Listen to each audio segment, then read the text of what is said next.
Mga mare, na-experience nyo rin ba ang ganitong senaryo? Mga mare, ang na-experience ko, yung salamin na lagi na lang nalaglag. Ang kulit, ayaw kumapit sa aking ilong. May ilong naman sana ako pero ewan ko baga. Buti na lang naalala ko, may in-order nga pala ako mula dito sa TikTok.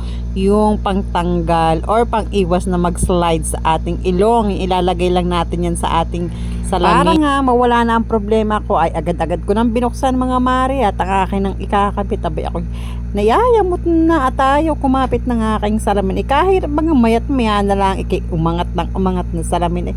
Ganito nga pala ang itsura niyan mga mare, ay kaliliit, cute baga.